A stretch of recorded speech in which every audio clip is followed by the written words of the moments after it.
I'm live. What is up, peoples of YouTube? I'm the Motorcycle Mick, and today we're doing a live stream. Oh, another live stream. And we're talking about Harley CEO. We're going to give it a couple minutes, see who's going to join in before we start the festivities. And I have a box of shit in front of me.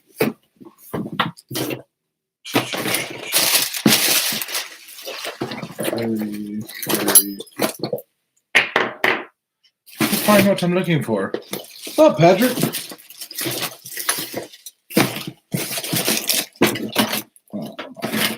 Oh. All right. Hello in TV land. Seriously though, where the hell is...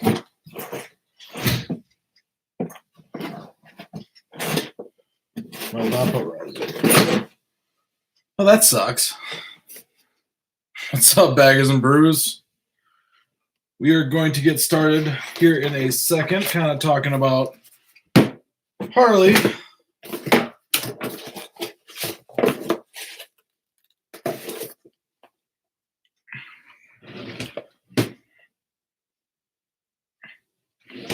I can find my freaking...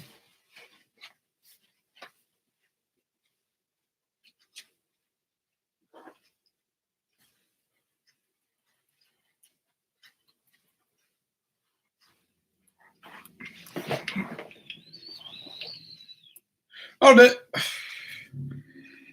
all right, 6:33. I'll give it one more minute. Oh, hey, just in case you guys didn't know, the Motorcycle Mick is live. He's live right now. I hear he's kind of cool, but maybe a douche. I can't find shit, honestly. I'm trying to find stuff, but I can't.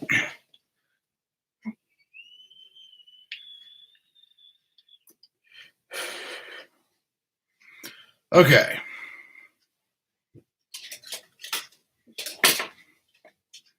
Who is happy it's Thursday? I don't know about y'all. I'm happy it's Thursday. I really am.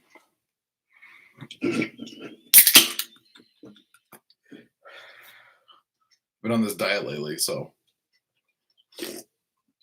this stuff's really good. In case you're wondering, the zero whatever.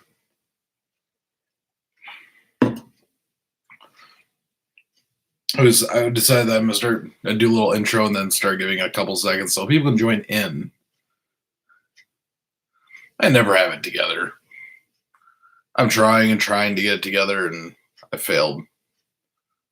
But I'm going to look at some fun stuff this weekend. There might be, hopefully, something new in my future. Or not so much new as in different, well, new to me. Yeah.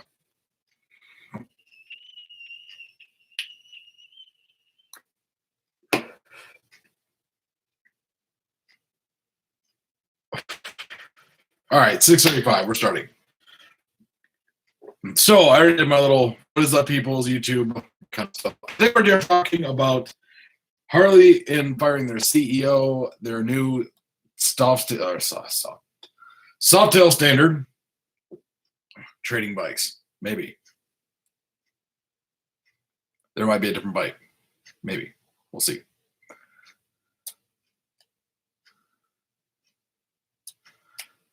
Does Harley-Davidson install the new lithium-ion battery in the new stock bike from the factory? Are you talking like the battery to start the bike for the new Softail standard? That I am not sure. They haven't really, I mean, they have them out, and really it's just it's a street bob that's got chrome on it. But yeah, anyway, so back to what I was saying. Harley fired their CEO, the new Softail standard, and kind of what's going on within Harley and who their new CEO is. I mean, honestly, I've been starting to, so if you guys have noticed the change in the way my videos are going, it's because I've started using like a little notepad and like actually, you know, writing stuff down and having it sitting in front of me. And I like to use it for reference. It's good to have in front of me. It's good to have that information. But so I know I've had a lot of people mention that they're like, well, he left the company, he left the company, he left the company. Let's be honest, when the statement that was made by their new acting CEO, Jochen Zeitz, said that they had a conversation between him and the board and they decided it was best for him to leave, or they came to the joint decision that it was best for him to leave the company. And in my mind, when someone says they came to a joint decision on something, that means one party said, yes, you need to go, and the other one was fighting against it. And they're like, well, we can vote you out or you can leave willingly. And so they left willingly. But Harley-Davidson can, I feel like with their new CEO, Jochen Zeitz, or acting CEO, I keep saying, want to say new, but acting CEO, Jochen Zeitz, that they really can change into a different direction. The problem, and even Matt Levidich said it in a interview, that, you know, he got asked a question by a female writer and they were talking about it. And even then he hinted at saying, like, Harley, he gave the keywords and then said he's going to stick. They need to concentrate on their core demographic to grow the company. The problem with Harley's core demographic is that it's a bunch of old fucks that are, you know, aging out of riding. People that are anywhere from the ages of 25 to 35, let's even say 40, like I said in the video, are looking for more quality versus quantity on bikes. And honestly, I'm just hoping they find the right direction and they find the company that can really make a difference and find someone that can make a difference in the motor company. That's what I'm hoping for. Now that I got that out of the way, what's y'all's opinion about this? What do y'all think about Harley leaving, or Matt Levidich leaving the company, and what Harley's steps have been taking lately? What do you guys think about that?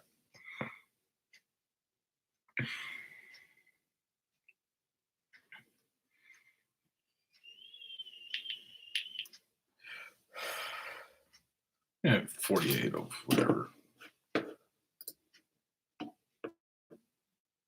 Yeah. Anyways. But yeah, so Harley-Davidson's just kind of taking a left turn. They've made some bad decisions recently. I mean, I think for a mid-year release, having the Softail standard was a bad idea. But also, I mean, looking at Jochen Zeitz and what his resume is and what he's able to do, I mean, I think he's got somewhat of a plan to create something new for Harley-Davidson, but we don't really know what they're doing. And what's up, Sacrificial Rook? Yeah. I'm with you, Patrick. You definitely did. And I mean, okay, so Sacrificial Rook says, it almost feels like Harley's corporate is going through an old guard versus new blood struggle. And they are. Harley-Davidson is going through that old guard versus new blood struggle just because of the fact that they don't like change. Harley's not a company that likes change. They don't like to have things new. And they aren't willing to look at new ways to do stuff. Like, marketing a Road King differently can make a world of difference. Okay? Or like they're trying to market a new Softail standard. Okay? They said they're bringing it back from other generations. But there's nothing that sets it apart from what it is, the Street Bob. There's nothing that really sets it apart. It's the same bike. And I think that's the problem running into is people are seeing that it's kind of lazy. It's kind of lazy to put some chrome, take off the black, put the chrome on, and call it a completely different bike as like the perfect platform to build on. And so the old people there think that's a great idea, and they think that it's a good plan to put out a bike with chrome, and it's a way to get more people interested in the way they do things. And then the new blood's just like, it's the same fucking bike, but you guys just took the black off of it. And why didn't we drop out something new? I mean, especially things with like the Livewire, they have the Pan America and the Bronx. They have bikes that are ready to go, ready to help kind of jumpstart Harley's market share and kind of stuff they have going on. And they aren't using it. And to be honest, I got into I sound lame saying this, but a comment war with someone on Facebook because they sat there and were telling me that I'm I'm wrong. You know, that Harley's guy was he left under his own will and all this kind of stuff, and that I didn't have the right idea of what's going on. And the little debate I got into him with about is that people like that are willing to go down for Harley, willing to basically just suck the Moco's wiener, are the ones that are going to be the ones that cause the company to collapse. The new blood wants bikes like the Pan America. They want the Bronx. They want the Livewire, and they want them out now. They want those bikes now because they could grow from it.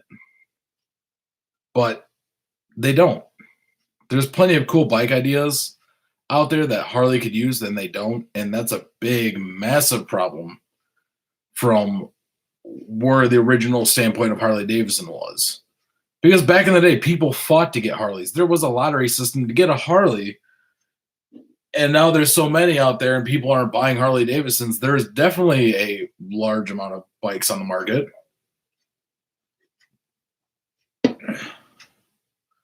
So Jason Scanlon asked, got to get this off my chest. Why is the Street Bob more money to buy than the Softail Standard? It's the same bike with different finish. I don't get it. That's because now the reason that the Softail Standard is less expensive than a Street Bob is the colors. The Street Bob Standard. Yeah, the Softail Standard only comes in one color, and that's the vivid black. The Street Bob comes in 5 different colors and allows for a little bit of different customization. It also comes with everything blacked out. It's kind of been reversed. Now, if you were to buy all the parts individually, I guess, like if you took 2 bare bikes and bought the parts individually, the chrome parts are going to cost more. Otherwise, versus the black parts when you buy them, like to black out the bike. But now, when you look at it as a whole package, Harley blacks out a bike and calls it a special, or they call it, like the Street Bob. It's just the way it's designed, and that's why it's more expensive. Is because it's got more a paint job and a little bit different graphics package, and it's all blacked out. Harley feels like they can charge more for all blacked out bikes, because that's what people are seeing. Because if you would have gone back in the day, a bike that's blacked out would have been the cheap bike. And if you went even farther back, I mean, chrome was an option. All this, people are like, oh, the history of Harleys and chrome. It's not. Chrome was an option back in the day. Like, if you had the money, chrome was that. Yeah. I mean, it's not even the having. So Sacrificial says, Sacrificial Rook, I'm going to say Rook from now on. Rook said it for right there. He said they have leftover shiny parts in inventory. See, this and that's true, but that's the problem Harley is running into, is the fact that people are buying Harley-Davidsons on the idea of liking that blackout look, and they're still listening to the old market. So when they brought out my Heritage, right, it was blacked out, and they had such a backlash from all the old bastards that ride Harleys, that they're like, damn. And so 2018, 2019 came around, 2020, they brought back an all chrome. Like the basic version of the Heritage is chrome, and the special edition is black. Well, that kind of freaking screws them, because there's no old fuck that's going to be buying a Heritage. They're going to be buying a Geezer Glide with all the comforts and all that stuff. But because they didn't like the way the motorcycle looked, they're sitting there and changing the way a bike is. And honestly, I think having a chrome Heritage Softail 107 is stupid in today's world. Because no one's going to buy a 107 friggin' Heritage at that point. If they're going to do that, they're going to buy like a 107 friggin' Road King that's less money than the Heritage is right now. And they're going to do that. But that's the problem, is Harley wants to listen to old fucks, the old guard, about things pertaining to new riders. And I feel like that's why they haven't brought out the the Bronx or the Pan American yet, is because I mean, they're going to have to wait till August. There's not like they can do another second mid-year release. So their mid-year release was the Softail Standard before riding season, which I think is really stupid, because if you're trying to gain new riders in the Harley-Davidson world, you're going to want to have that sport bike and that dual sport that people are going to be interested in, try out, and want to jump on and take for a spin. Because the Street Glide's been around a long time. The Road Glide, the Road King, the Heritage, the new Softails have been around a few years now, so they're still good. But that's where you got to look at what Harley's going to do. And that's the biggest issue, is that Harley is just wanting to live in the past. Oh.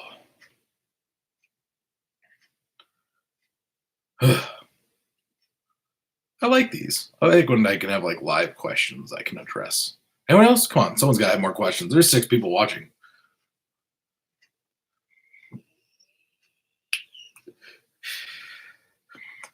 Dwayne Sepp says, all manufacturers do the same thing. Go buy a Blackout car. It costs more than the Chrome trim car.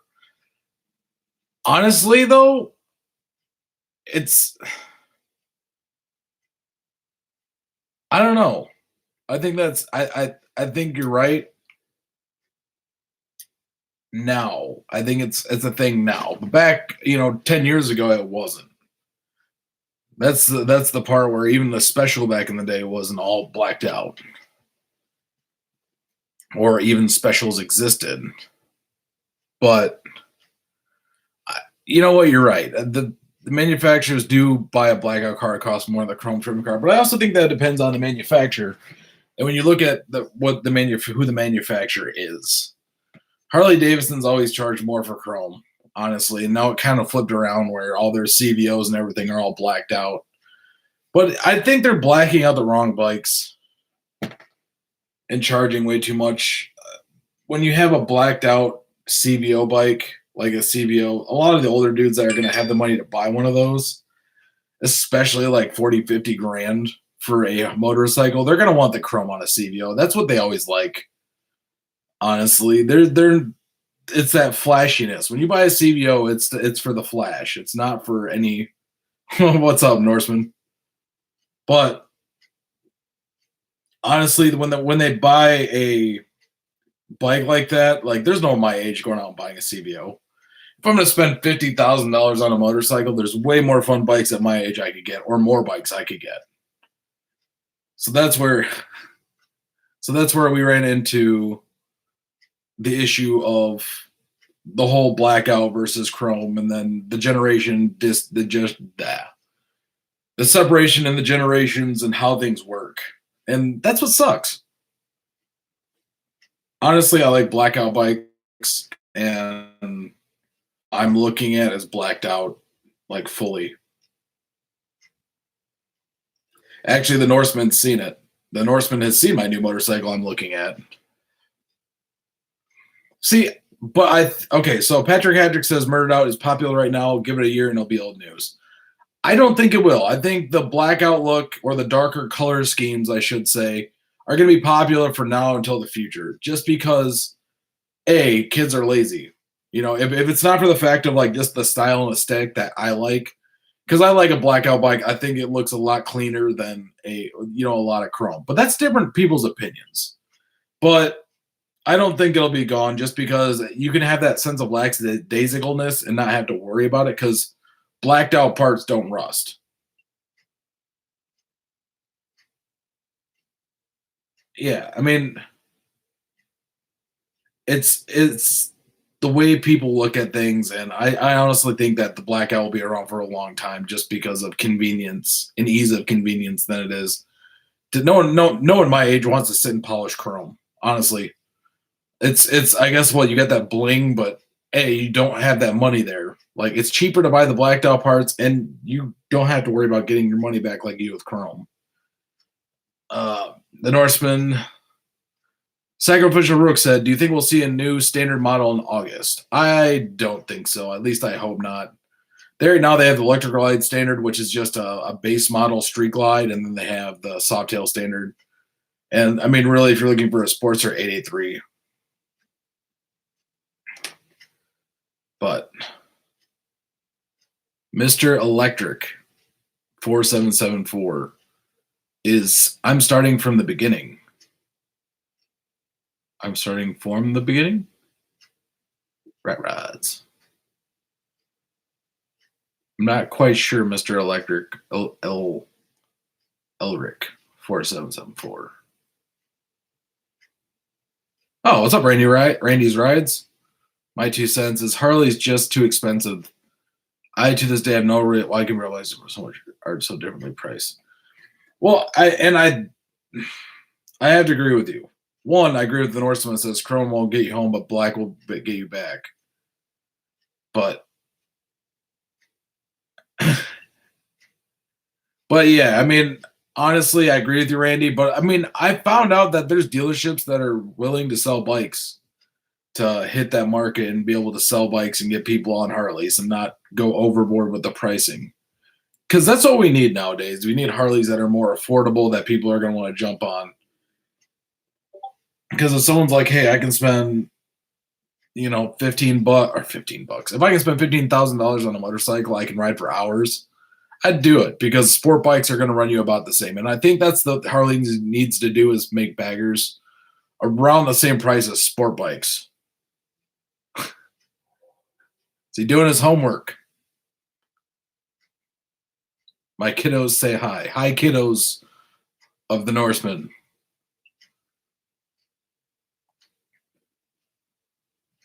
But, I mean, there's so much.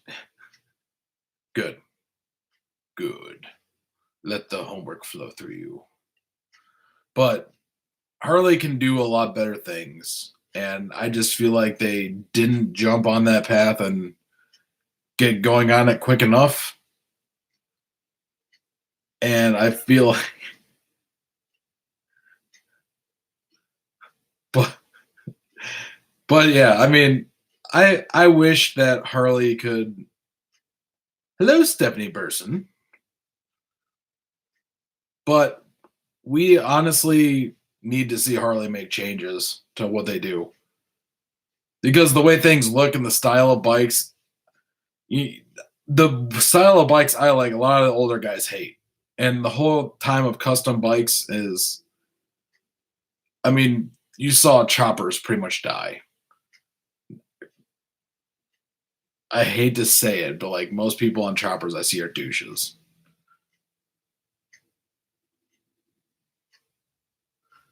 Randy's Ride says fully loaded gull wings seem to be the logical choice for type over the top tour. So over the top tour would be a logical choice as gull wing.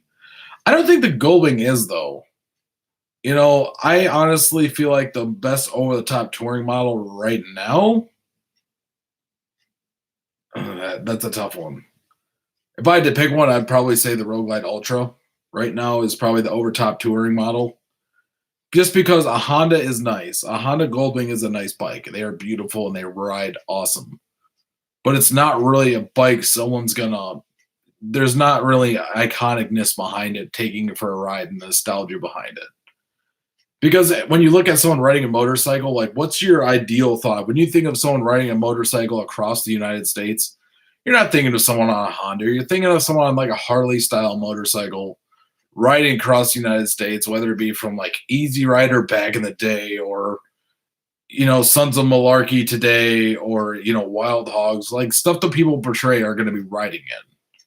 So Harley's the most iconic touring model, I should say, in the United States. I wouldn't say the same kind of ride. I'd say the Goldwing is probably got a lot better ride. I mean, it depends though. It depends on what year you ride. But then again, you got things like the friggin' Challenger now and all these other bikes. The problem is that none of these have the infrastructure that Harley-Davidson has for motorcycles specifically. And Jason Scalen says Harley sales can't be that bad. I would buy Harley sales can't be that bad. I would buy a Street Bob tomorrow if I could get one for 15,000 Canadian. Oh, Canadian. Harley let me walk out of the door. Sales must be good in Halifax, Nova Scotia. I have seen a lot of Canadians come to the United States to buy motorcycles because they can just get a way better price on it. But I don't know what the Street Bobs are selling for where you're at. But if they're around 14,000 US dollars, that seems about right. But I think it depends on the country and what they charge for it and what someone's going to ride and what the demographic of the bikes are around it. I think that's a big one is the demographic of the people riding the motorcycles in the area. But cash wise, I mean, yeah, but even the Goldwings now are like 25 grand. I've seen some pretty expensive Goldwings. Lots of people so Dwayne Sapp says lots of people add apes to a bike. Why doesn't Harley-Davidson come out with a bike with apes on it already? Well, My Heritage already has mini apes on it. And I think apes are dying. Excuse me. I think apes in their true value are dying. I think the title ape is kind of going away just because of what it is. People don't want to ride with their arms way up here. They want to ride, comfortably. In today's world, it's comfortability. I mean, but that's the problem is everyone said the Harley bars are the first things to go. Now, is that because of functionality or is that because of a style? And I feel like it might be something related to style because I've never seen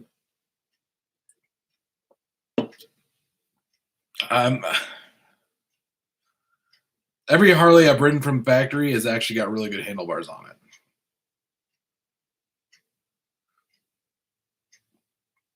But honestly, though, so Randy's Ride says the mini apes are great, just a tiny bit below the shoulder height. I think those should be considered apes. I mean, anything that's going to bring your arms up to shoulder height or anything like that.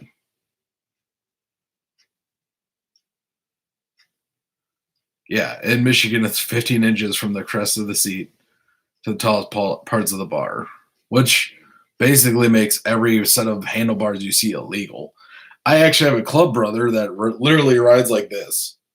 Like, I don't know how this is comfortable, and I even give him shit about it. He knows it. But one of my club brothers has handlebars up here, and it's just like, what are you doing? This is not comfy. And then you see the one with like the Filipino dude, and he's just like this. It's fucking hilarious. But Sacrificial Rook, low-key. But Sacrificial Rook, there are legal restrictions on how high bars can be, but most cops aren't going to stop you and measure them. I don't know. I have not taken that risk, and I refuse to take the risk of riding looking like that.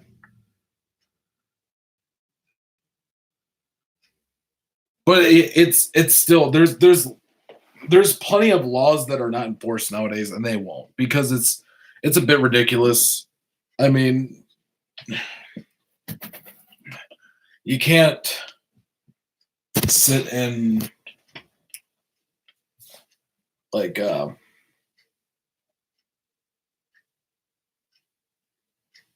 I don't know. That's just the weird thing you got to think about it is there are laws about the height of the handlebars, but people aren't going to enforce it. It's not going to be something a cop's not going to waste his time to stop and measure handlebars. And a lot of times cops ride motorcycles anyways, and they got some bars on their bike. So I don't think they're going to mess with you. I honestly don't think they're going to waste their time. And granted, you're going to get those cops that have bikes and they're going to do this dumb shit on the weekends and then arrest you or give you a ticket on Monday for the same thing. So that's another thing to watch out for. But when it comes to bars, honestly, for me, it's like perfect height would be shoulder. Like just right at the shoulders, maybe a little bit below. I think that's the perfect height. Especially for me when I do drag racing. I don't want bars up here. I want something lower I can keep control of and go quickly.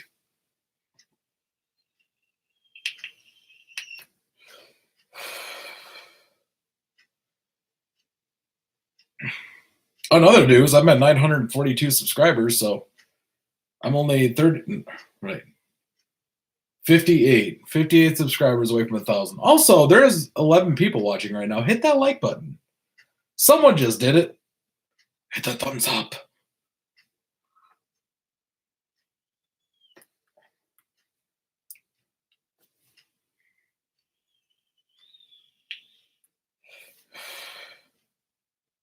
I don't know, like, also too, like, what are some videos y'all would like to see? I know I make videos all the time. I know, 942, man. It's growing quickly. I'm almost to 1,000. And April is a year I've been doing YouTube, so I'm trying to hit 1,000 before then. 943 by Randy's Ride Screen. Yes. Extra points. So, what are some videos that y'all would like to see? I mean, I've got always seems the core group of people that watch my videos, along with everyone else in the world that watches them. Hopefully, hit that subscribe button. But like, what are some videos y'all would like to see? I mean, I'm sure there's something that probably piques your interest. In fact, I'll pique your interest even more.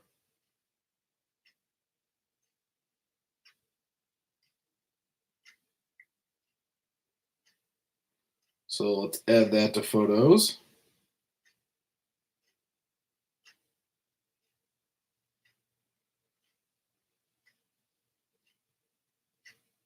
Oh no, yeah, I'm definitely I'm dull about trying bikes I normally wouldn't.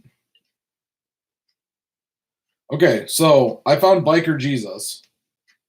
So this is Biker Jesus right here. For all you that don't know, this is Biker Jesus. You have to pray to Biker Jesus. Right there, pray to Biker Jesus.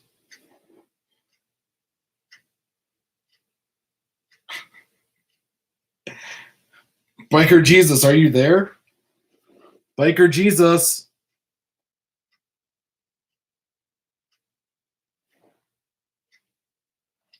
I started off, I rode sport bikes before I rode Harleys. So riding sport bikes is nothing I'm against. I love riding them, just not for long periods of time. What I really want to do, and 100%, if anyone that lives in Metro Detroit area would be able to figure this out, is I would love to do a video on a Grom. Honda Grom, please. Freaking love Mick Rides a Monkey. I want a Honda Grom, honestly. If I could get a new bike, well, I mean, if I could get a non-touring model bike, I would get a Honda Grom, just because I feel like.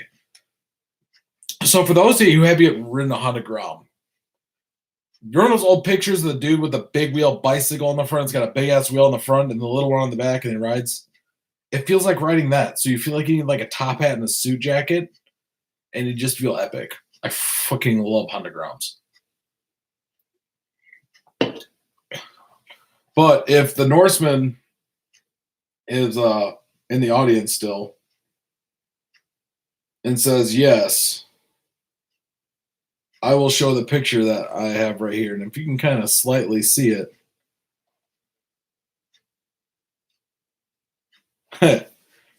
Well, if I have subscribers near me, I know we're setting up another ride up here in Michigan for a motovlogger meetup up here with me and Wigsley. So if y'all are in Michigan, we are planning that this year again. I also am planning to go to Midwest Motovlogger meetup down in Louisville, Kentucky in September. And all the other shenanigans in between. Yeah, Zia 125 for my MSF. I'm 6'1". That was miserable. I'm 6'1", and Honda Groms are awesome. They are freaking fun. But let's see if I can get him to comment. What am I doing?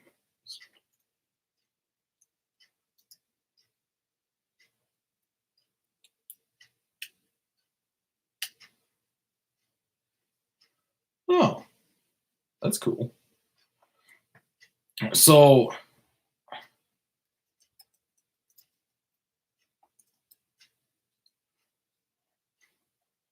if I can get him back in here, you can kind of. Oh wait, what? You can kind of see that. There's something here. I might be getting rid of my heritage, maybe, and I don't know how well that will show.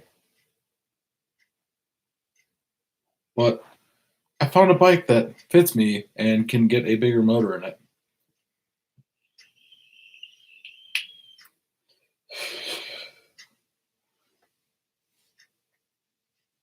What kind of bike? So everyone that's in here, comment that's watching right now, I should say, or everyone that watches this video or live stream recap, whatever you're watching at the time, live or right now, let me know what you guys ride. Yeah, it is. Let me know what y'all ride. Let me know what y'all ride. I want to figure that out. I want to see what people that are in here right now, what they ride, what it's fun. Scooter.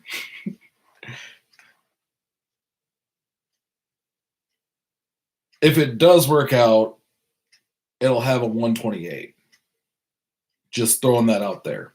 So if you guys don't know what a 128 is, it's a 128 cubic inch motor.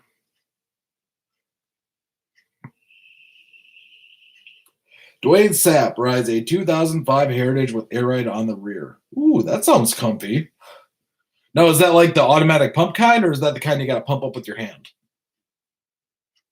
Where it's auto adjusting, or if it's you got to pump it up with your hand and adjust it to where you want it? Because I've seen both kinds, and I know that some people prefer one or the other. But Randy's rides a Daymac EM2 electric city sport bike. Top speed of 40 miles an hour. Dude! I'm Googling this. It is, can't leave that page because that's Daymac EM2.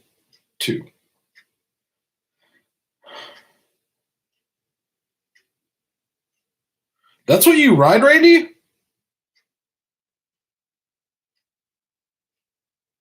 That's literally what you that's what you ride. That's dope. That's cool as hell. Electric sport bike with Bluetooth. And for the price, it's not bad. Dwayne says he has onboard air compressor with switch adjustment on flame. Oh, nice. So it's onboard compressor. You can adjust it while you're going. That's really cool.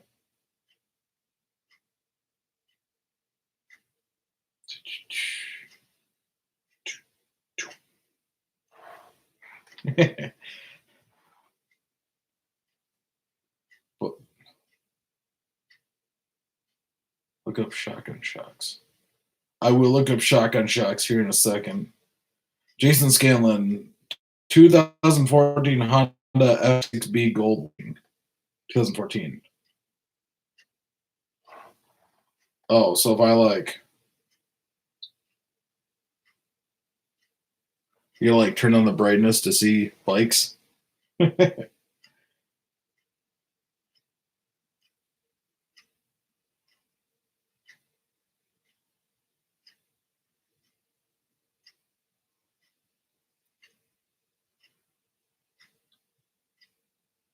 we see Biker Jesus now? Oh yeah, you can see Biker Jesus now. Okay, that's Biker Jesus. Makes sense now. So many people just yeah. I don't even know if you could see that, if you even paused it. That is the new scooter I'm looking at. Oh, yeah, so going back to what I was talking about. All right, so this is the one that Randy's rides, the EM2. And this is Biker Jesus right there. Thank you. This is Biker Jesus, for those that don't know. Biker Jesus.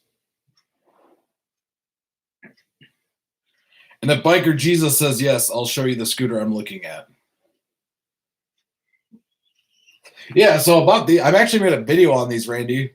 So if you go, you can check it out. It's in my line of videos somewhere. But I actually made a video about the tins and where they come from. And the story behind them is really cool.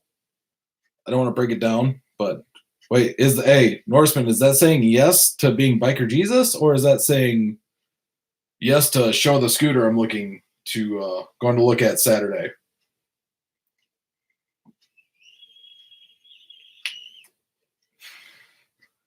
Stephanie Burson thinks that Biker Jesus is a good-looking man.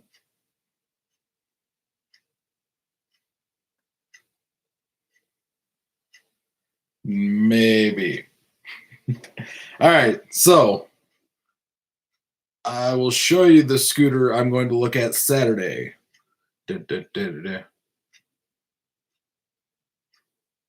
What no? The damn white background is not helping me. Hold on a second. See if I can dumb down my screen even more. Brightness all the way down. But there you go. Maybe the camera screen. There we go. It kind of adjusted. There we go. That is a 2017 Road Glide special, or Road Glide. Jesus. Biker Jesus. Road King special. And I'm looking to put a 128 cubic inch motor into it. Because drag racing's coming up, y'all. And that means it's time to go fast. It means it's time to speed up. Plus, I have this thing where I really want to make my bike faster than everyone else is in my motorcycle club, and 128 should get me there.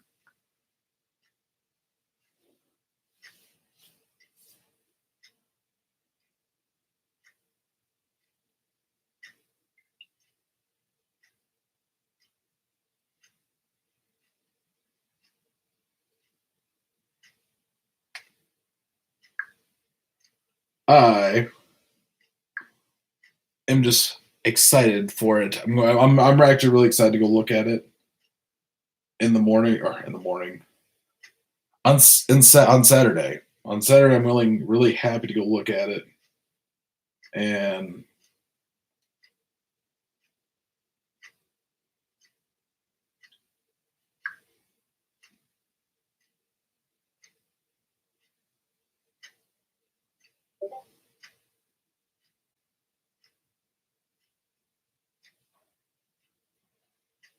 you haven't seen the back tire on a 2017? I will show you.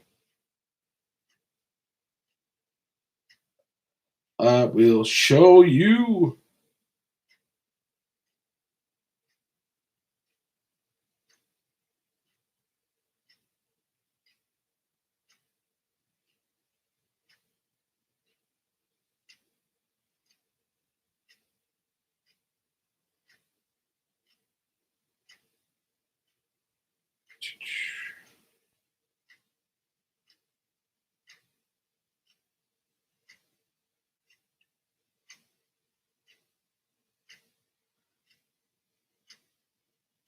See, I'm debating between zippers and actual Harley, because most of their stuff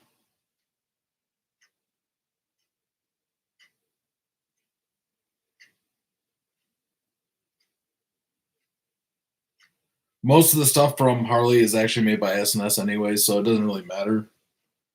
I'm trying to.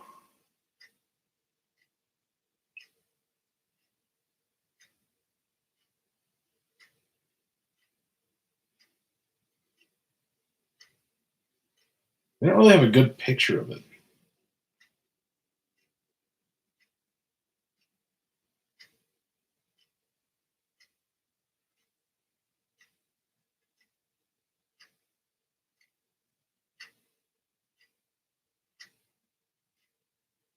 Oh, darling.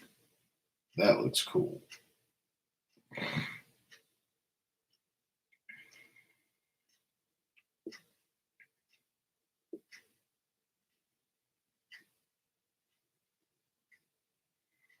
Okay, anyways. Yeah, so I've looked at zippers for kits for the Harley. See, that's why I can't pick my phone up and start looking, because the moment I pick my phone up and start looking at motorcycle parts, you get lost for hours just like looking at all the stuff. But yeah, I mean, zippers does have some good kits.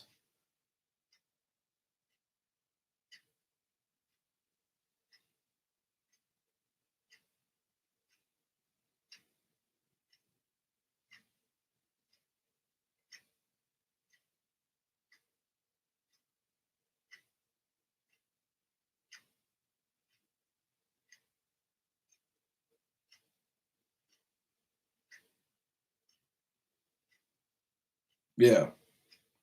See, hey, what's up, Ozarks? Ozarks. What's up, Ozark? This is the problem right here. You guys tell me start looking at parts, and I'm just like, lewd. I want parts.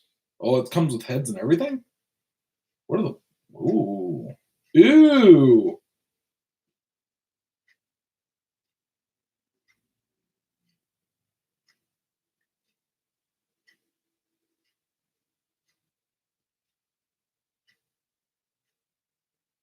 Okay, this isn't fair.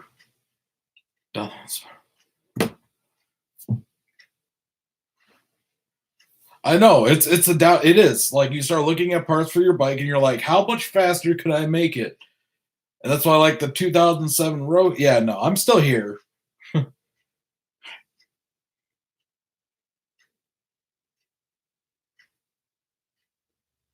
So Harley guys, okay. So Patrick says I thought Harley guys go to with Screaming Eagle kits, or is that outdated? Plot twist: most Screaming Eagle kits for Harley are made by S&S. So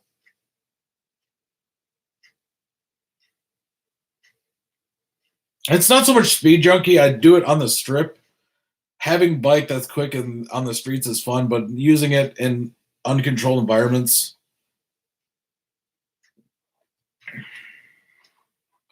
it's a difficult.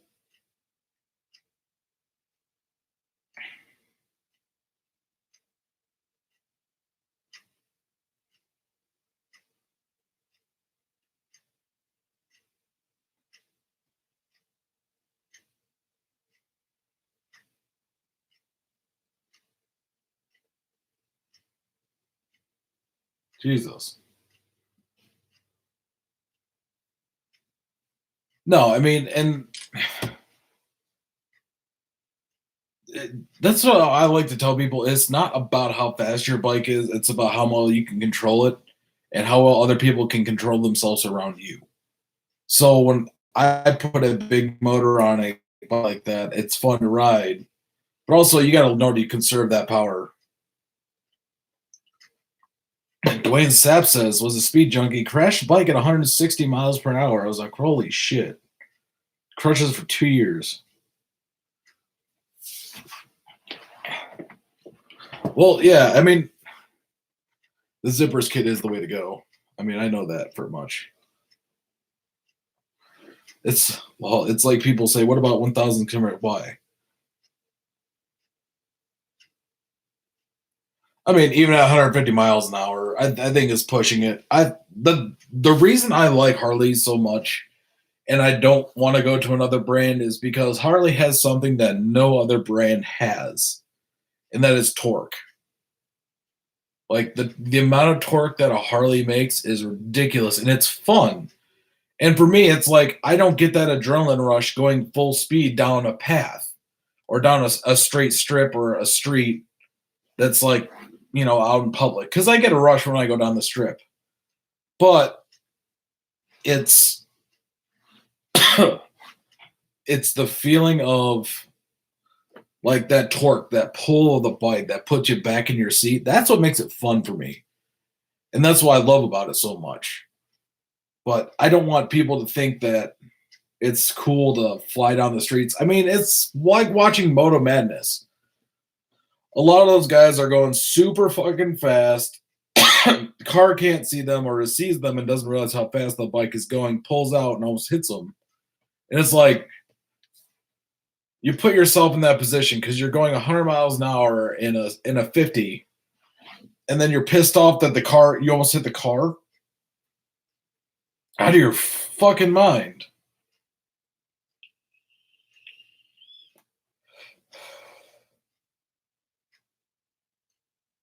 Hey, Norseman, ask Isaac if I should film my next or do my next live stream there. Starting shenanigans.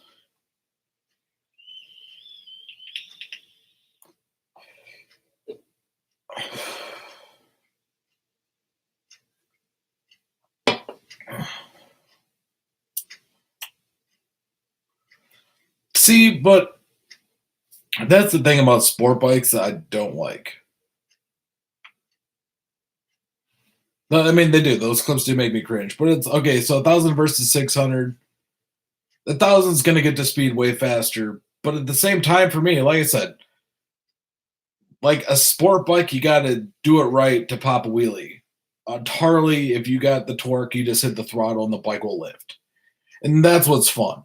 It's like watching Paul Walker and Vin Diesel when they're doing that final like drag race type thing in Fast and Furious 1.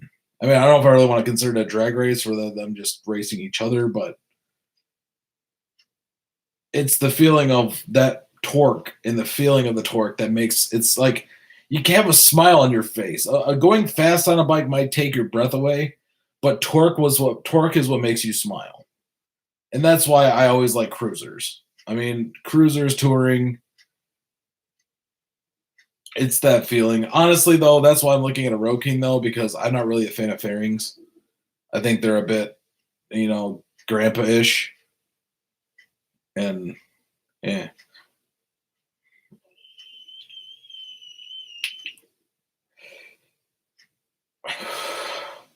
But yeah, those clips do make me cringe. And I got on there. Rook says, torque is the hand of God pushing you forward. I like that. And I feel like a lot of people don't appreciate that enough. Because I've heard so many people like, oh, my sport bike is so much faster than your Harley. And that is true. A sport bike is going to be faster than a Harley, I guess depends on the Harley, depends on the sport bike and the rider, mainly the rider. But honestly, two things. All right. Whether it's a Harley, a Honda, a Kawasaki, a freaking any of them, people are gonna want, like, especially if you're a girl or a guy that's trying to get people to ride on their bike, they're definitely gonna be going after like a cruiser more than they are a sport bike. Just the way it's more comfy. But what is that? What is that? What is that emoji? I don't like it. I don't like change.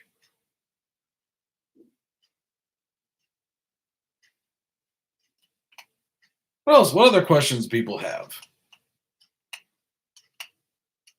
I like answering questions. Questions are fun.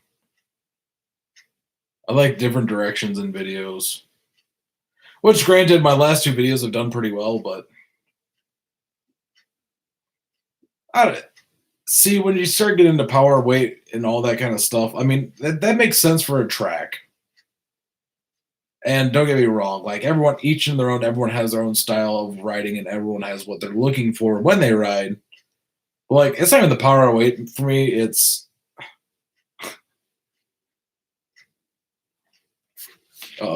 Biker Jesus doesn't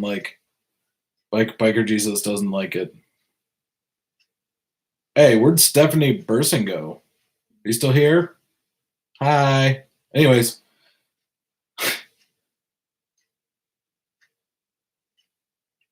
On the Sportster, no. Well, it's on, but not on. Just because I've been dealing with an issue with the Heritage. So I've been trying to find a solution for my Heritage because of the rust on the wheels that I have on the spokes. And I've been running into issues with that, so I kind of put the Sportster on hold for right now because I'm trying to get my Heritage back on the road, which then maybe not even matter on Saturday because I'm going to look at that Road King. And if that Road King works out, then I can get the 128 and all that shit put on the bike and have it pick it up and then have the Road King here. At which point, yes.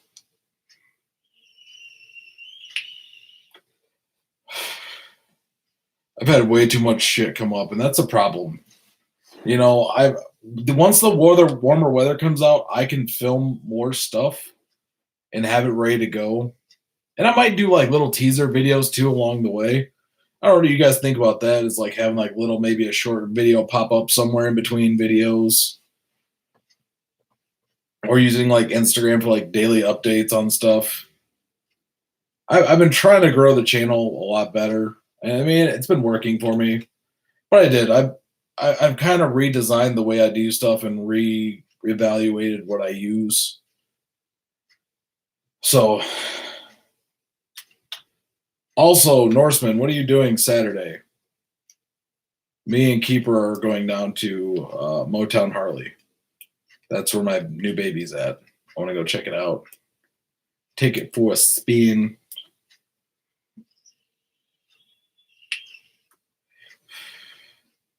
Randy's rides. It's a freaking blizzard here today. Damn it. Sorry. It's a freaking blizzard here. Dot dot dot dot dot dot dot dot dot dot dot dot dot dot dot dot. Damn it. What state do you live in, Randy? Because I can't imagine there's too much shit got blizzard going on.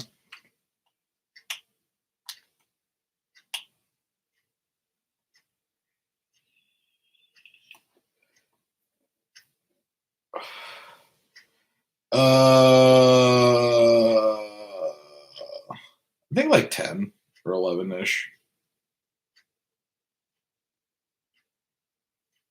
So the mods, so the reason I selected that bike is because A, it's already got a lot of the mods I wanted, like the speakers on it, the windshield, blacked out headlight.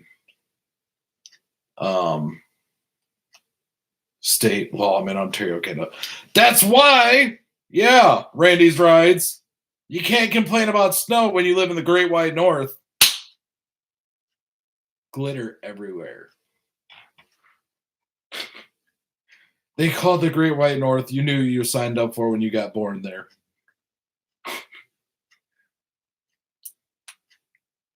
Do a video, pick up. Like, you know what? I know I'm gonna do a video when I'm going down there because I've actually never been to Motown Harley before. It used to be another one before that, and I've still never been down there before. And I kind of want to check it out and see what's going on. And the people I've talked to, the people actually sold my bike up here at the dealership locally was actually works down there now, and he's doing he's very successful down there. But they're offering me way more. They're the top selling Harley dealer again. Yeah, I don't like snow. I hate it. Take him to what gun show? What? My arms? Urgh. Urgh.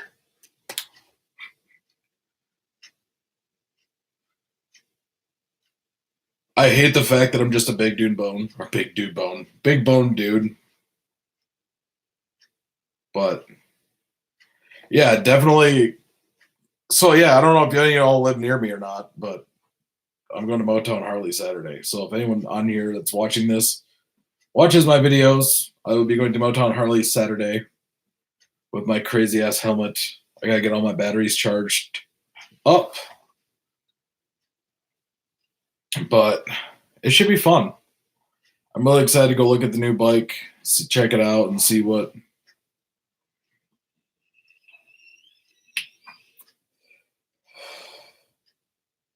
Gotta have it, Mike. What's up, Gotta Have It, Mike? Welcome to the shenanigans. I said like 10 or 11-ish. I know they got free food and beer down there, I think. Free food and drinks. 2020 Street Bob owner. No, if you put a bunch of chrome on that, you could have a Softail standard.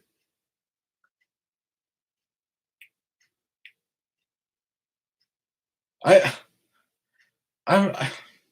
never been the person that's like, yeah, man, so I work out 7 hours a day. I do my creatine workout and hit that protein and that chicken. I just somehow get muscles. Mike, I'm glad you appreciated that joke because, I mean, honestly, I feel like that the Softail standard is an insult to every Street Bob owner.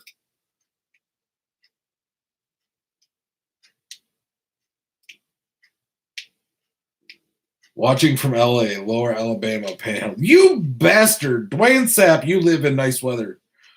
It's 20-something degrees out right now where I live. It's bullshit. It's the bacon.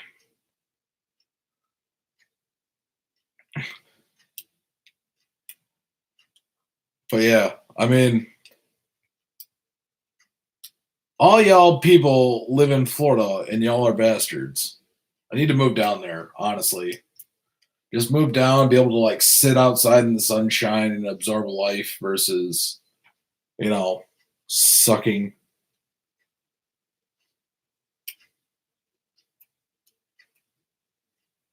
So okay, like everyone in the chat currently, there's 11 people watching. Hey, go hit that like button because I only have 2 likes on this video. And I know I don't suck that bad, but who all here has just moved back down from Columbus, Indiana way better? Everyone's saying go move to Florida, honestly. But anyways, so before I get too far, who all in the chat bar has actually ever seen my helmet? Before I get too far, who has actually seen my helmet before?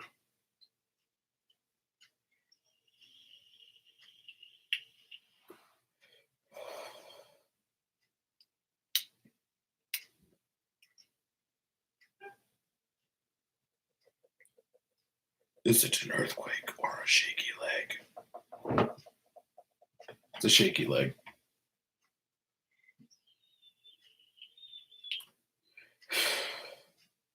You know what? If I get killed by an so Patrick said alligators versus snow. I don't know, man.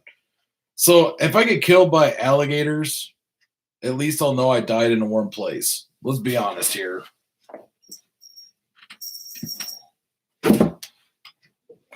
At least I know. Where is the like button on YouTube on the iPhone? Okay, so if you're watching the live stream, the motorcycle Mick. Oh, look, he's live right now. Oh,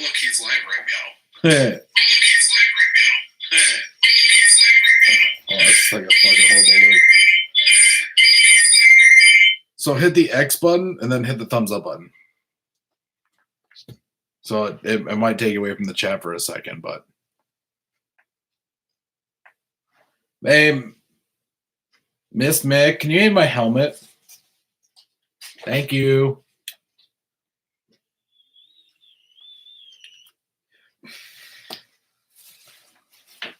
Close chat.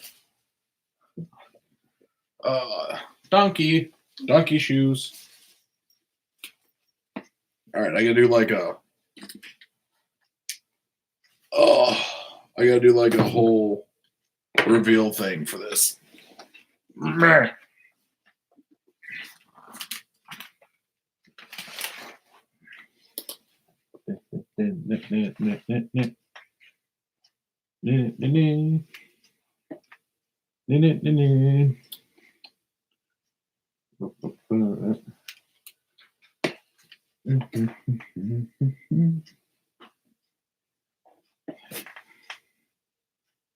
So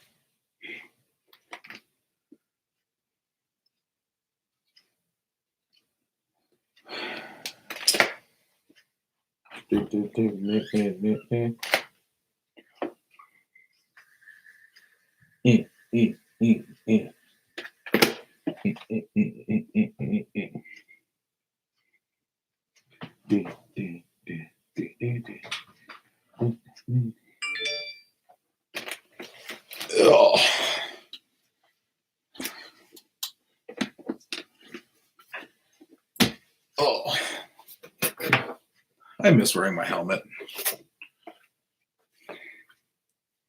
Oh. Darth Nerder. It's toothless. Son of a bitch. Oh.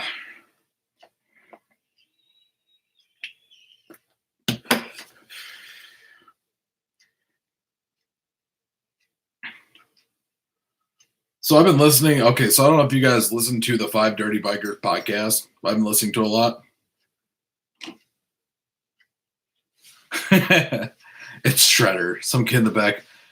He's right. Holy crap! Some kid in the back seat of a soccer mom's UV. Maybe.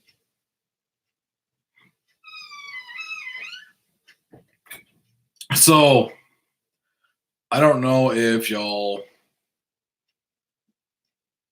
listen to the Five Dirty Bikers podcast, but they've been talking about some stuff, and the one I listened to sounds like you need a refill.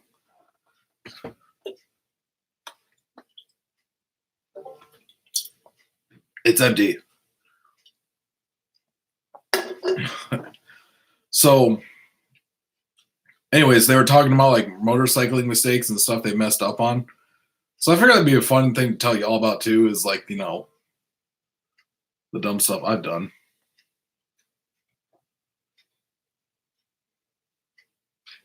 I haven't seen the last one. So do you watch it on YouTube? You don't listen to the podcast? I made like 1,000 videos.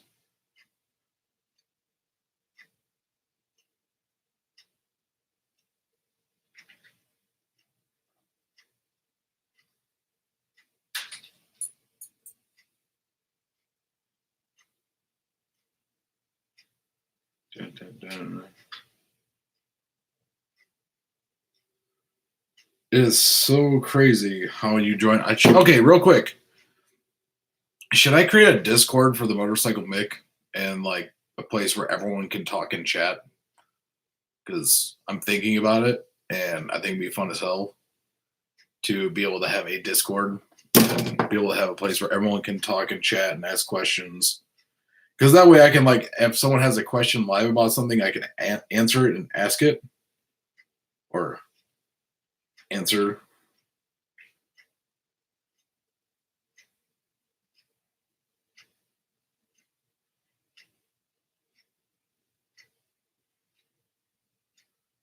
And I might count.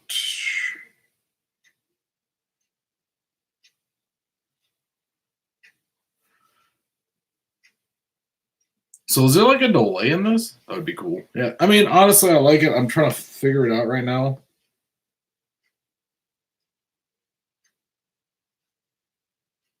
Whoa. Okay, so I'm trying to figure out how to do this. Create a server.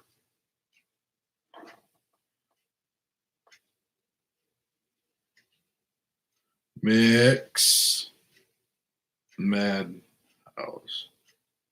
Upload.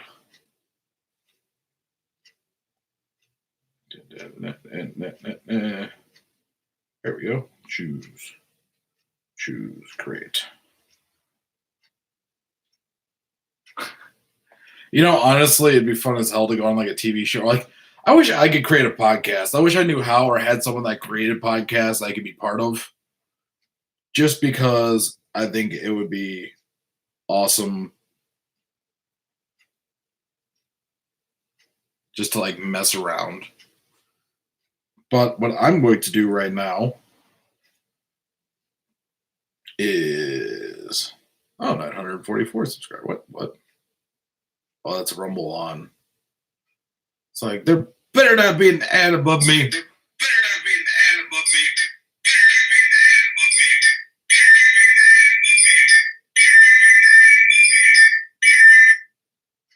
Okay, there. I did it. So if you'd like, you guys, I just created a Discord. Like literally just created a Discord. Join in, say hello, add yourself in there. You can do that on Streamlab. I can do what on Streamlab? Oh, do like a podcast? I don't know. Like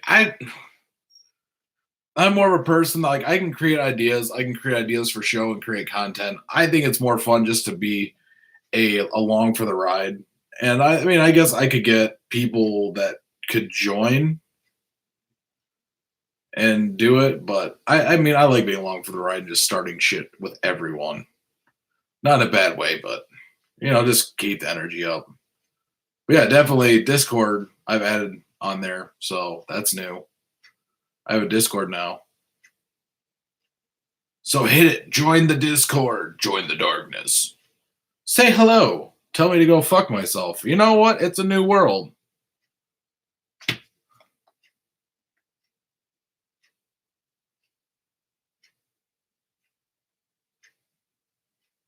Oh, there's a lot of notifications from that.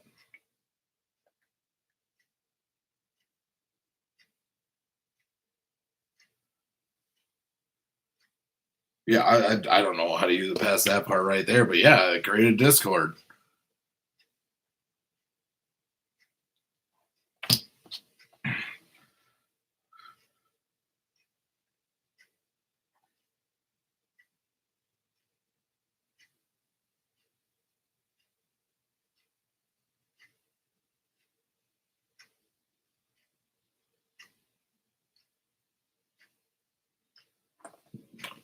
Ugh. It's like the comments have to load themselves in. Because I don't know if anyone's commented on the video recently, and if they did.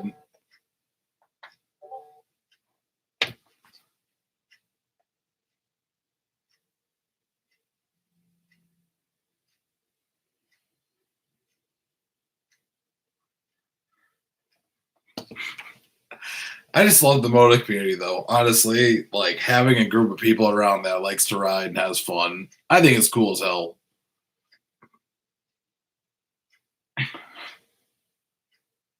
I'm totally excited for this season and what's going to be coming, and being able to send it on some scooters.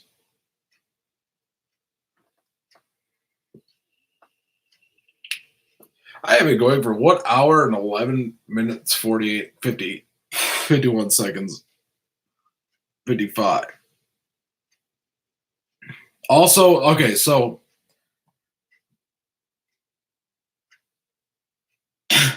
Ozark, you have a great night, man.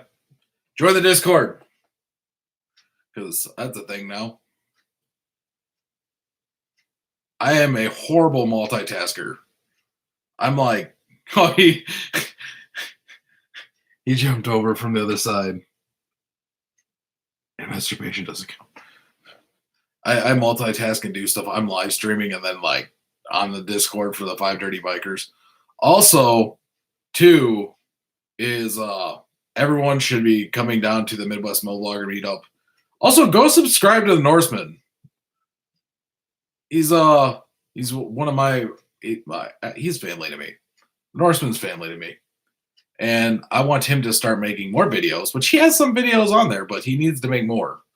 So I need y'all to go over there and bother him and tell him to start making videos. More videos, I should say. I don't know. You need an assistant. I'm going to teach you how to edit videos so that I don't have to do it anymore. Have an editor, you know? I'm excited. I'm excited to have fun. There's nothing on there. On what? There's nothing on where? The Discord? Yeah, I just opened it up.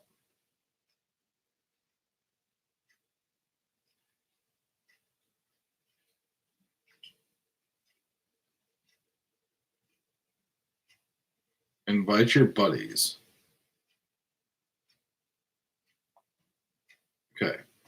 So if I copy that link and I go to Facebook, I was selling my chopper. Wait, you got rid of the chopper video that you were selling?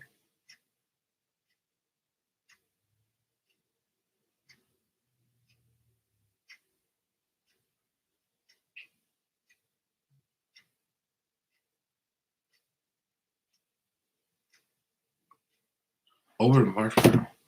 Well, then start making videos, Norseman. We have plenty of videos to make this summer. And we are going to do it. Because we are going to become real YouTubers. I will become a real YouTuber. You will too. I don't know. I like using my YouTube channel to like grow other people's channel too. Because I mean, I know how hard it is to grow. I know how hard it is like hitting 100 subscribers like I did. Now I'm at 944 now. And it's insane. Honestly, the growth I've had and experienced. And it's a sign that people just, if you keep grinding, there will be results.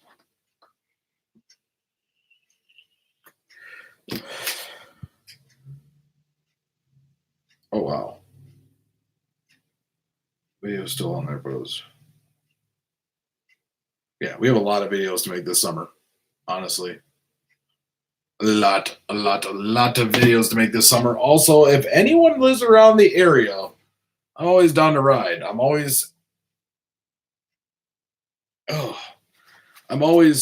what's my best video? What do you mean, like, so when you say best video, are you saying in my personal opinion or the one that's gotten the most views? We are the champions. We are the champions. Maybe. So Kid Moto 22S, what is your best video? And I still am waiting for it to be defined in my life. The most views. My most viewed video was filmed on an iPhone.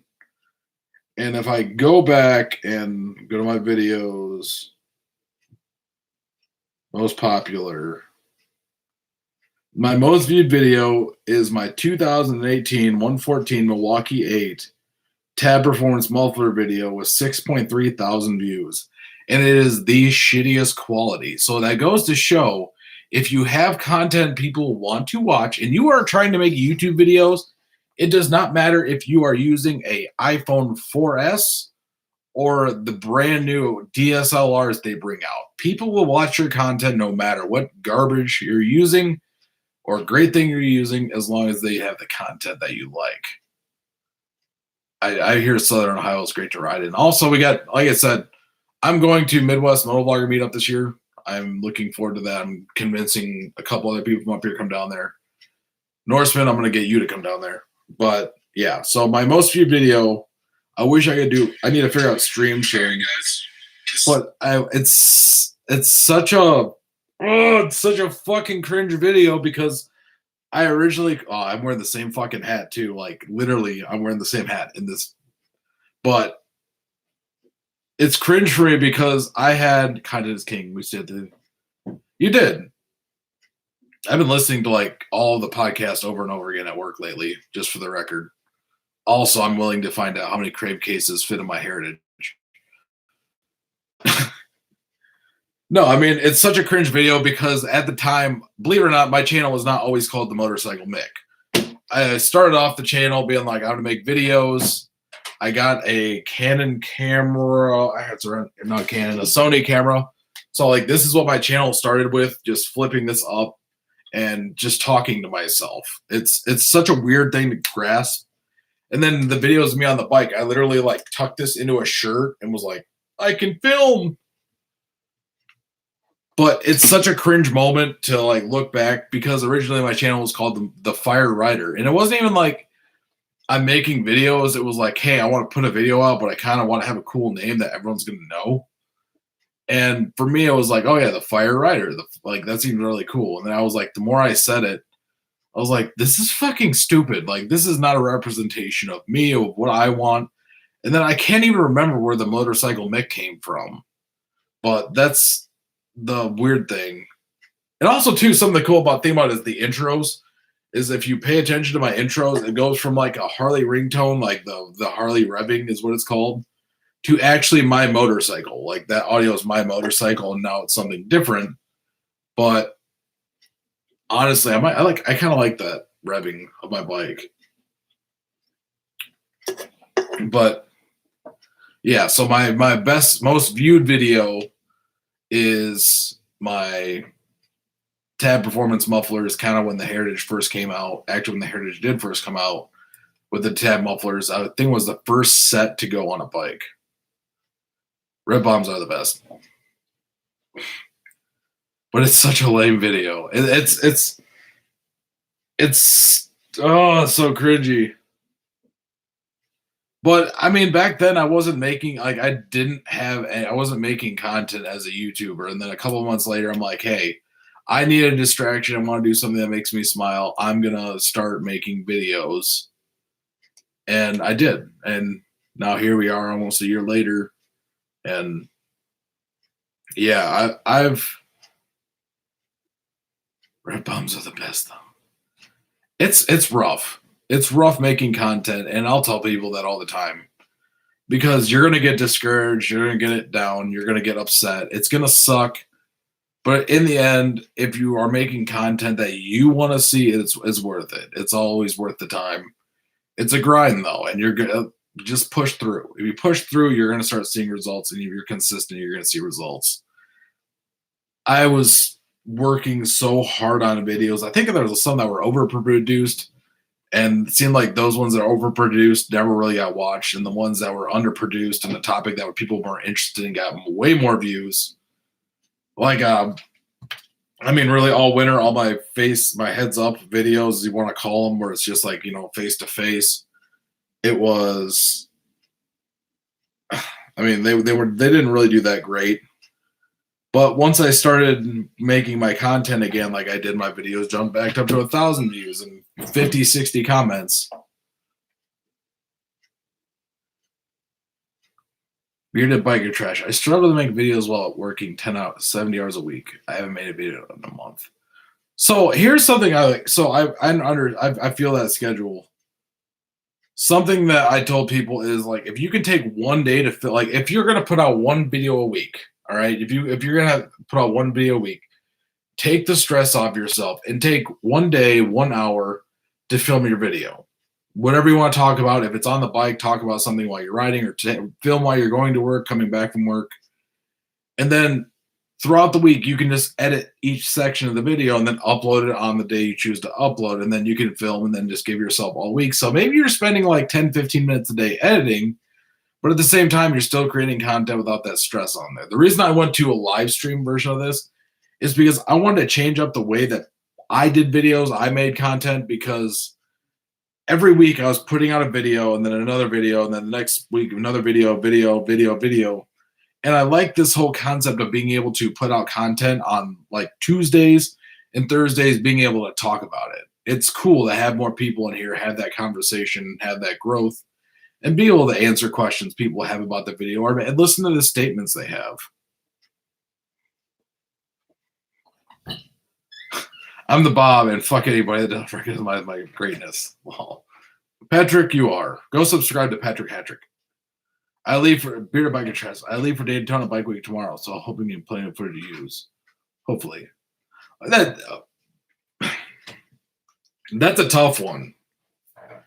Because don't get yourself too lost in making videos that you don't really appreciate the time you get to spend seeing all the cool stuff and experiences. Because the thing I like to think about when I'm making videos is I'm not going to waste my experience to show somebody else, because I want it to be so, like, enough to that they can see what's going on, but also leave that mystery there so they want to experience themselves. People that nowadays don't want to do that. And so Sacrificial Rook says you have to enjoy what you're doing, like everything else. If you're having fun, you're doing it wrong. And so that's one thing you have to think about, especially making content on YouTube. It says you have to enjoy what you're doing, and you will. The problem, it's not so much that you're not going to enjoy what you're doing, because you will. You'll 100% enjoy what you're doing on YouTube, creating content, showing people stuff. The part you're not going to start enjoying is when it's going to be really hard not to compare yourself to other people, and that's the biggest problem people run into, and that's a lot of reason a lot of people quit. Is they're like, I'm putting in twice the work as this person. Why am I not succeeding? And sometimes you have to have that personality. Like, I mean, don't get me wrong. It's all sales. So you have to have that ability to sell yourself. And that sounds really weird to say that, but yeah, sell yourself. But it's kind of like a 50-50 on YouTube on that. If you aren't having fun, you could be doing it right. You're just not having fun because you're not getting the results that you want. And patience is something that a lot of people don't have. Like, I didn't have it, and now I do, because I learned that if you're not having fun, you could be doing it right. You're just not going to get the results that you want immediately. And that's the hard part. It's a hard pill to swallow. But once you realize that and you start making content for yourself versus trying to chase views and videos, I mean, I can make videos about whatever I want. I don't hold myself to, like, I've got to wait for the next big thing to pop up. But if I see something pop up and I have an opinion about it, I want people to know. I mean, how many people are really paying attention to my opinion? Like, if I have 1,000 people that hear my opinion, it might cause them to talk about their opinion, and then 1,000 more people, and so on. It's like a pyramid scheme of being able to get results.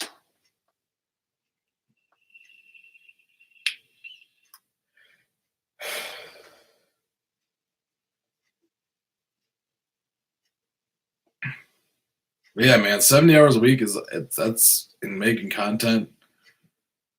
I was working 40, 50 hours a week and making 2 a week was still stressful. I mean, I'm doing it the way I want to now. I'm not doing it to try and chase anything, and I can get the view hours, I can get all that kind of crap. I started this so that I had a documentation of what happened in my life and how I felt about things and my trips I've taken. And you're right, in Michigan, you kind of have some months of just staring at a computer screen. It's an opinion landslide, though. I like to educate myself and be able to speak freely about stuff while still having a logical opinion about it. Especially when you get people that are watching videos on YouTube or maybe even a live stream and they want to start a YouTube channel and they run into the issues that we've already faced and they don't have anyone there to give them the advice that we have. And honestly, giving the advice that we have is the best thing we can do to help promote people, to help them grow and give them the best chances. If they don't grow and when you have the best chances, it's just something that doesn't happen. But if you grow, like, if you give someone the best options they can, 90% of the time they're going to grow. They're going to see growth. I learned different ways to film different videos and create content from every motovlogger that I watch, whether that's the person with 100 subscribers or a person with 150,000 or 2 million. It's always having the ability to watch and learn. And that's the biggest part, is learning. Don't get jealous of the person that's succeeding. Learn from them. See what they're doing. See what's helping them grow the way they are. And in the end, just realize that you're going to do the way you're going to do. It may not be your time yet, and maybe it might. Those people that are getting hundreds of thousands of views and like thousands of subscribers have been doing this for a while. People want to see you're established on here. They're not going to subscribe to a channel that's been around for one day.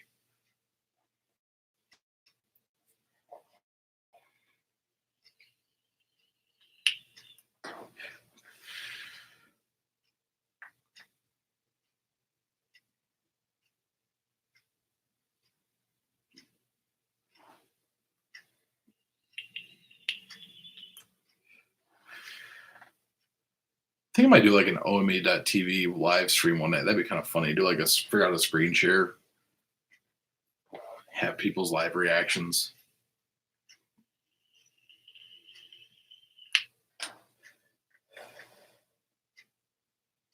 Logic thinking.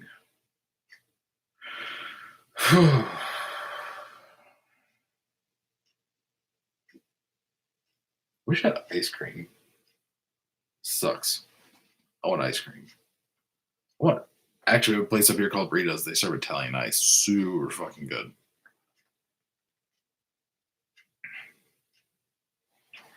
But I am coming up on an hour and a half of live streaming, guys. And I think I'm going to cut it off there for the night. I appreciate everyone for coming out and watching my live stream tonight. I will be doing it again next Thursday. My movie for next Tuesday, my video is to be determined by me, which might already exist, but we'll see. I know I have the Challenger video I need to put out still, but everything keeps popping up and Harley kind of offset that with all their information. But I appreciate everyone for coming out. I hope you all have a great night.